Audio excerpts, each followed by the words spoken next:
Congratulations, first-time home buyer, you made it to the finish line. It's time for closing and get you moving into your new house. I knew you would make it. This is video 7 and the last one of the first-time home buyer series. Hey friends, welcome back, Bienvenidos. I'm super excited for you. Felicidades, you are just steps away from the finish line. In today's video, we're going to talk about what you can expect leading up to closing, on closing, and make sure you stick to the end of the video because I'm going to share with you my personal checklist of how you can prepare for the move and to make this transition into your new house as easy as possible. Today, I'm gonna dive right in because I'm assuming you're excited and you just want to know what's gonna happen next. Where are we gonna go from here? How many more steps? I'm almost there. How do I cross the finish line? If you haven't done so, I suggest you go watch this video that I'm gonna link up here where I talk about what closing date is.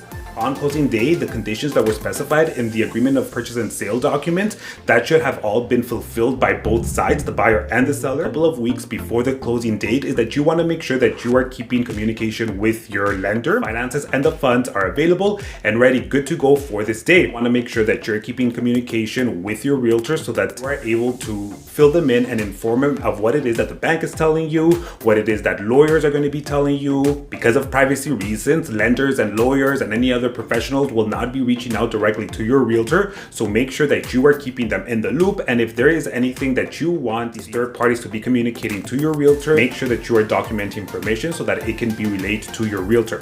Again, through this whole process, communication is the key, so making sure that you and your realtor are in constant communication is going to make sure that the process goes along a lot smoother. A lot of this closing paperwork is going to involve your lawyer, so make sure that you are seeking an experienced lawyer in real estate, same as how you did when choosing your realtor.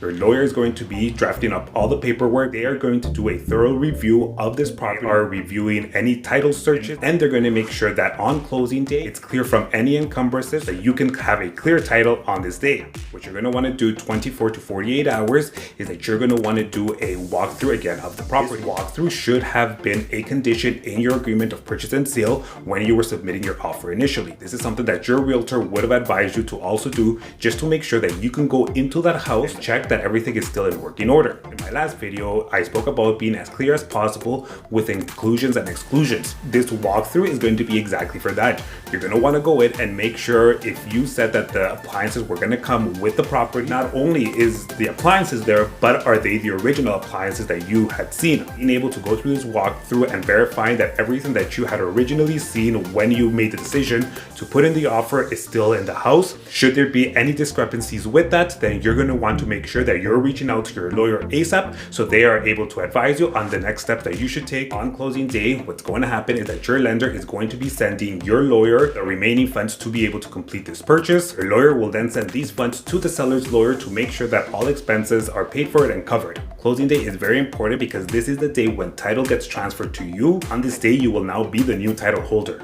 Remember, all of this is going to be done by your lawyer, so if there is any questions, make sure you are reaching out to them and you are asking all those questions to make sure you understand what is happening. So once the balances have been paid, the title has been transferred to your name, and all closing docs are in order, and both lawyers are in communication that everything is now settled, your lawyer will contact you and communicate to you that you are now a home owner. Oh wait, Carlos, my keys, how do I move into my house? Where can I go see it? The seller lawyer will release the keys to your lawyer. This is going to be up to your lawyer of how they're going to deliver the keys to you. Now, keys can be obtained in very different ways. You could go to your lawyer's office and possibly pick them up. Or maybe they're provided to you through a lockbox. Once that happens, make sure with all this excitement and everything that's happening to stay in communication with your realtor. Remember, we are not going to know what it is that's happening with the lawyers, with the mortgage lenders, unless you give us and provide us all this information. So make sure you are providing information and communicating with your realtor so that they can be there and share in this excitement with you of this new purchase. Alrighty, so this is what you can expect with closing.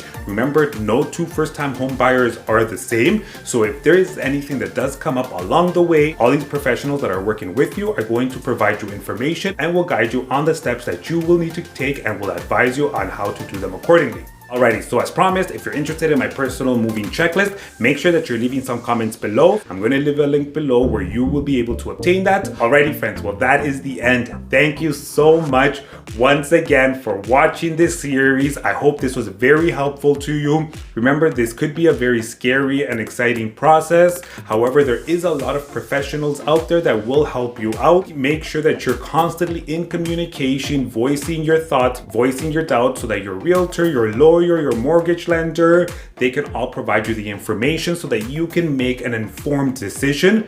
You are ultimately the only one that can decide for you. You know what's going to be good for you, no one else. And your main responsibility is to be able to communicate that to these people that are working with you so that you are happy and satisfied at the end of this purchase. También te quiero felicitar a ti, amigo, por venir aquí a ver estos 7 videos donde yo explico cómo tú puedes comprar tu primera casa aquí en Toronto, Canadá. Recuerda, si tú tienes preguntas, estás listo para comprar, toda mi información está abajo, dejan comentarios o llámame. Hope you enjoyed this series. I hope it was helpful to you. I hope it made it a little bit more clear of what you can expect through this whole process. That is why I'm here, to try to help you, to make you understand, to give you knowledge, to give you insight, so that you can make the best informed decision that is right for you. I'm going to be putting out more content on real estate. I'm going to get back to the whole mindset. So as always, if you haven't done so, make sure you subscribe. If you like this video, give it a little thumbs up, share it for anyone that you think may benefit from it. We'll see you in the next one.